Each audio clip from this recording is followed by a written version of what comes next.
Hay muchos titulares con respecto a Austria, el país centroeuropeo. Hubo elecciones ayer y ha ganado Sebastian Kurz. Me dijo usted, se escribe Kurz en español con K, pero usted me dice que se pronuncia Kurz. ¿Y qué quiere decir corto? Sí, corto, sí. Yo soy Langer. Usted es largo, él es corto. Sí, exacto. Bueno. Bueno, el señor Sebastian Kurz ha ganado las elecciones, tiene 31 años y se ha convertido posiblemente en el primer ministro más joven del mundo, aunque se habla de que Vanessa Ambrosio de la República de San Marino, ella tiene 27 años y está a punto de dejar el cargo. El señor Kurz con su partido, el OVP, que es un partido de derecha, ha obtenido el 31,6% de los votos y posiblemente se va a aliar con el FPO, un partido ya de ultraderecha, que logró el 26%, es decir, entre los dos van a tener más del 50% de los escaños en el Parlamento. Han perdido los socialdemócratas de Christian Kern con el 26,9% de los sufragios, y además el señor Kurz lo que ha señalado a lo largo de la campaña, es un hombre que incluso fue ministro de Exteriores y fue diplomático aquí en Washington, ha criticado muchísimo las políticas con respecto a los refugiados, especialmente los que vienen de la guerra de Siria.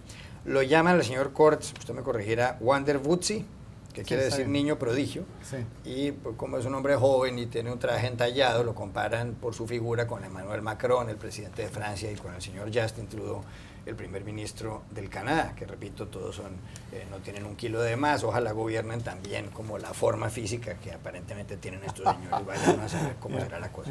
A usted que es alemán también, ¿le preocupa el triunfo del señor Kurz? ¿Le inquieta o está tranquilo?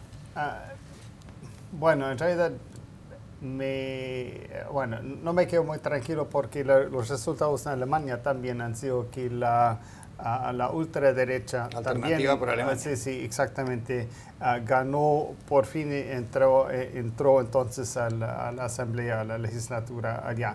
Entonces hay una tendencia. Pero yo creo que más que todo lo que esto demuestra, porque Austria es un país muy pequeño, tiene 8 millones de habitantes, no es muy grande, pero sí ha demostrado cómo Europa se ha transformado por el problema de los refugiados y que hay como anticuerpos ahora en Europa contra tantos árabes, africanos, etcétera, que van allá, porque Europa no es un continente de inmigrantes, no como Estados Unidos, no como también América Latina. Entonces ellos no saben cómo ajustarse, asimilar a esa gente, y más bien la reacción ha sido, y Kurz ha sido uno de los líderes en eso, más bien de tratar de parar esta tendencia para, como ellos dicen, conservar su cultura, que son muy orgullosos de eso. Entonces, en ese sentido, creo que estamos viendo las consecuencias de lo que ha pasado en los últimos 2-3 años, de la ola de inmigrantes que han entrado. Y, por ejemplo, Angela Merkel también sufrió en las elecciones por eso, uno de los porcentajes más bajos que jamás había tenido su partido, que tiene ahora que entrar en coalición. Entonces, eso es en realidad de alguna forma más importante. Sí. Los austríacos siempre han sido un poco más de la derecha, me parece, que los alemanes, y ya hace tiempo los partidos de derecha han tenido mucho más envergadura que en otras partes de Europa.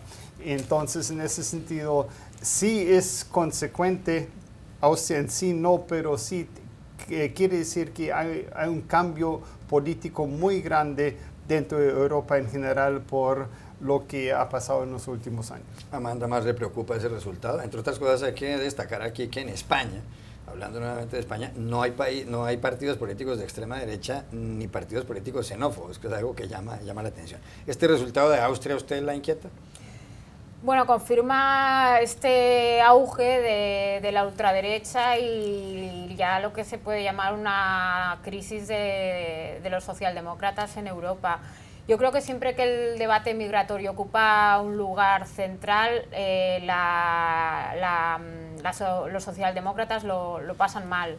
Creo que al Partido Demócrata le ocurrió en las elecciones presidenciales en Estados Unidos y creo que ha pasado en varios países europeos. Creo que el reto que tiene es explicarle al votante que el concepto de solidaridad, que digamos que va intrínseco en lo que se entiende que es la izquierda, no es incompatible con la defensa clásica de la clase trabajadora del país. Muchos votantes en Europa lo ven incompatible. Y este es el problema que tienen los socialdemócratas, que no están sabiendo explicar, y seguramente el problema es muy de ellos, no están sabiendo explicar que no es incompatible.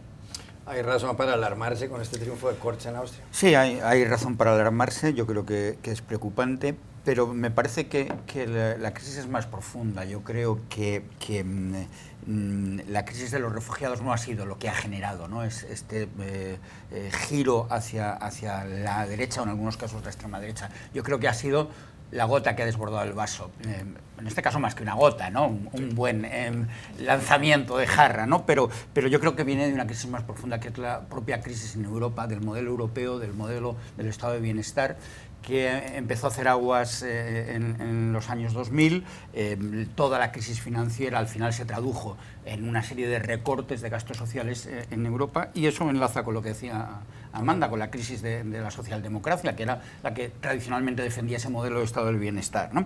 Entonces nos hemos encontrado en los 2 últimos años con que ese modelo estaba fracasando, cada vez había menos recursos para la gente, y de repente llega esa ola de refugiados. Y ahí esa confluencia de estos dos elementos provocan este desasosiego, por llamarlo de alguna manera. Es cierto, profesor, que Europa no es un país de inmigrantes, pero sí es un país de migrantes.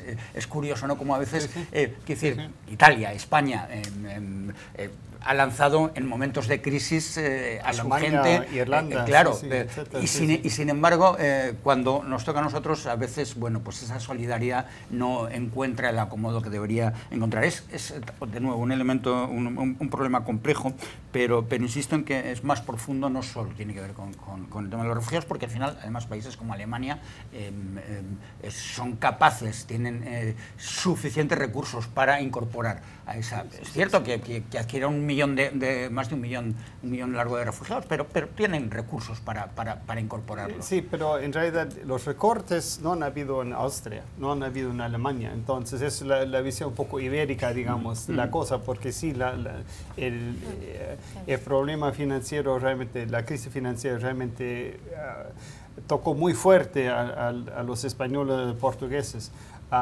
Entonces yo creo que no es tanto eso, pero sí el modelo europeo, sí, yo creo, del bienestar está en crisis también, de alguna forma, pero lo quieren y no lo quieren, y eso es lo interesante, que hay esa contradicción. Yo solo quisiera hacer una anotación de que quizá lo que le tocará a Austria lidiar será con las presiones no de su propia sociedad, sino de lo que viene desde el exterior por parte de países como Italia, que recibe una cantidad de refugiados e inmigrantes más fuerte y que ve justamente en una poca solidaridad respecto de países como Austria en aceptar más inmigrantes, más refugiados, y ahí puede que se rompa algún tipo de consenso. No existe una política migratoria de refugiados común en la Unión Europea, y esto sin duda porque cada vez hay más. El señor Kurz, justamente justamente fue el autor de este pacto con los países de los Balcanes para detener a las personas llegando desde Grecia, pero justamente esos países se sienten sobrecargados de la atención a los refugiados, a los inmigrantes. Me parece que ahí vendrá la presión para Austria.